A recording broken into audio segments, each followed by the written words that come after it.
ఎప్పటికైనా ఓ నాయకుడు రాకపోతాడా అని జయశంకర్ భావించి తెలంగాణ భావజాలాన్ని ముందుకు కొనసాగించారని బీఆర్ఎస్ అధినేత కేసీఆర్ గుర్తు చేశారు. ఉద్యమ సమయంలో బతుకమ్మ అనే సినిమా తీద్దామనుకున్నా కథ కూడా రాశానని కేసీఆర్ చెప్పారు. బతుకమ్మ పేరుతో ఎవరో సినిమా తీశారని, కానీ అందులో ఏమీ లేదన్నారు. ఆ టీఎన్జీఓ కార్యాలయం ఇప్పుడు కూడా ఉంది. తమాష ఏంటంటే ఆంధ్రప్రదేశ్ ఏర్పడి 58 సంవత్సరాలు ఆంధ్రప్రదేశ్గా కొనసాగిన టీఎన్జీఓలు మాత్రం వాళ్ళ ట్యాగ్ తీసేసుకోలేదు. ఎంతమంది ముఖ్యమంత్రులు గివ్ ఏ బిగ్ హ్యాండ్, ఎంతమంది ముఖ్యమంత్రులు ఉన్నారు కదా. స్వామిగౌడ్ గారా వారు టీఎన్జీఓ అధ్యక్షులుగా పనిచేసిన ఉద్యమంలో ఉరుగు తొలగించారు. దేవి ప్రసాద్ గారు ఉన్నారు. వాళ్ళు ఎన్నడూ కూడా ఆ టీఎన్జీఓ ట్యాగ్ తీసేయలే. ఒకటే స్టేట్ కదనా, ఎందుకయ్యా మళ్ళీ తెలంగాణ పేరు మీద ఉద్యోగ సంఘం అంటే మేము తెలంగాణ ఉద్యోగ సంఘం అయినా ఉంటాం, మంచి అయినా సరే చెడ్డ అయినా సరే అని ఉన్నటువంటి ఒక గొప్ప సంఘం టీఎన్జీఓ సంఘం. కొద్దిమంది అంటే జయశంకర్ లాంటి వాళ్ళు, టీఎన్జీఓ లాంటి వాళ్ళు అక్కడోళ్ళు తమ పట్టు మీద ఉన్నారు. మనసులో ఉన్న భావాన్ని అట్లా పెట్టుకొని ఉన్నారు. దిక్కుమొక్కు లేకపోయినా ఉన్నారు. ఇట్లా ఉండే తెలంగాణ. నేను జయశంకర్ గారిని అడిగిన, సరే ఉద్యమం ఆరిపోయింది, ఎక్కడో లేకుండా అయిపోయిండు, ముల్కీ రూల్సే రద్దు చేస్తే మాట్లాడేవాళ్ళు లేకుండా పోయిండు, మరి మీరు ఏం చేసారు సార్ అని అడిగిన. ఏం లేదు, లెక్కలు వేసుకుంటూ కూర్చున్నా, ఎక్కడన్నా సుఖదగిపడేట్టు మీటింగ్ పిలిస్తే పోదుంటి, అందులో భాగంగా మీ దుబ్బాక కూడా వచ్చినా అని చెప్పిండు ఆయన.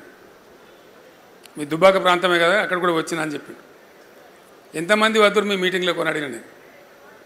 ఓ 15 మందో 10 మందో 20 మందో వచ్చేది. అక్కడికే మేము తృప్తి పడేది అన్నాడు.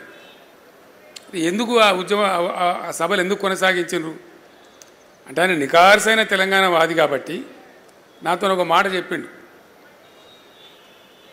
ఏనాటికన్నా ఓ కేసీఆర్ లాంటి ఒకడు రాకపోతాడా తెలంగాణకు, వచ్చే నాటికి ఎవడన్నా ఒకడు వస్తే తాలూకాకు 10 మందో 15 మందో రెడీగా ఉండాలి తెలంగాణ వాదులు అనే దాంతో మేము కొనసాగించినాము. ఆ సోయి మిగిలింటే చాలు అనుకొని ఆ తిప్పల పడ్డాము అని చెప్పిండు ఆయన. అంటే నికార్సైన తెలంగాణ వాదులు, నిజమైన తెలంగాణ వాదులు అవి అట్లా పనిచేసిండ్రు, అట్లా ఉన్నారు. పాపం ఆశ లేదు, ఆదరించే వాళ్ళు లేడు, అన్నం పెట్టేవాళ్ళు లేడు, కార్లు లేవు, బ్యాండ్లు లేవు, మేళాలు లేవు, ఏం లేదు. వ్యక్తులుగా ఉన్నా కూడా వాళ్ళ పట్టుదల అంత గొప్పగా ఉండి పనిచేసారు. సో వారితో పాటు కొంతమంది సహచరులు ఎప్పటికప్పుడు షేర్ చేసుకునే వాళ్ళు ఉన్నారు. నిజానికి నేను ఉద్యమం ప్రారంభించేదాకా జయశంకర్ అనే ఒక వ్యక్తి ఉండని నాకు కూడా తెలియదు. I never knew.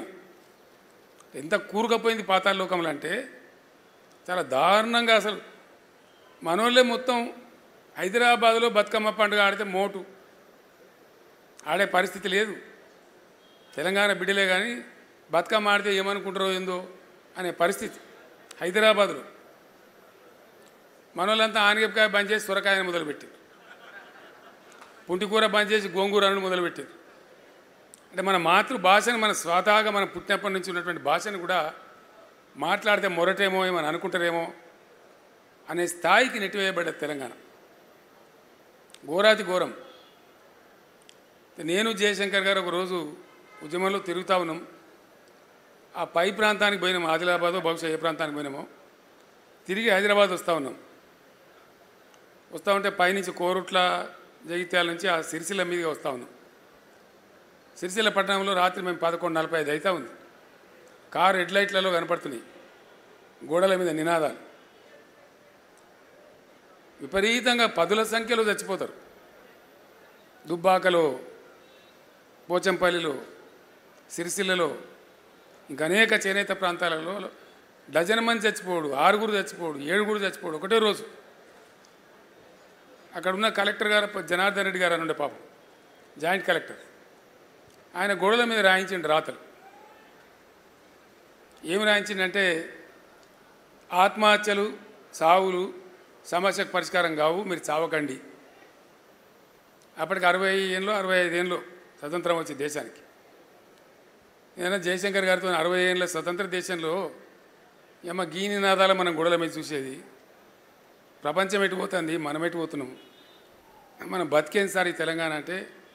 ఇక అయితే నీతో కావాలన్నా కేసీఆర్ను దండాడాలి, ఇడవకుండా నువ్వు గట్టిగా మొండి ఉన్నావు, నువ్వే కొసదాకా నిలబడాలి, ఏం చేస్తావో చేయాలి అని అంటే అట్లాంటి సందర్భాలు. తెలంగాణ అంటే అంత చులకన భావం, ఏహ్య భావం. తెలంగాణలో ఉండే శాసనసభ్యులకు ఒకనొకరు కొంత మనసులో ఉన్నా ఏం చేయగలుగుతాం, మనం ఏం చేయలేం కదా. నేను మీటింగ్లో పెట్టినప్పుడల్లా ప్రతివాడు అన్న మన ఉద్యోగాలు పోతే తప్ప మన తెలంగాణలో మనం నమ్మరు, ఇది అయ్యేది కాదు పోయేది కాదు, వృధా ప్రయాస అనే ఒక నిర్లిప్తత, నిరాశ, అసహాయ పరిస్థితి ఎల్లడలా కనపడేది. ఈ నిర్లిప్తత ఎంత పెరుగుతూ పోయిందో తెలంగాణ పరిస్థితులు కూడా, సామాజిక పరిస్థితులు కూడా అంత దారుణంగా దిగజారుతూ పోయినాయి. అరే బతుకమ్మ అని ఒక సినిమా తీద్దామని మనం ప్రయత్నం చేసినాం.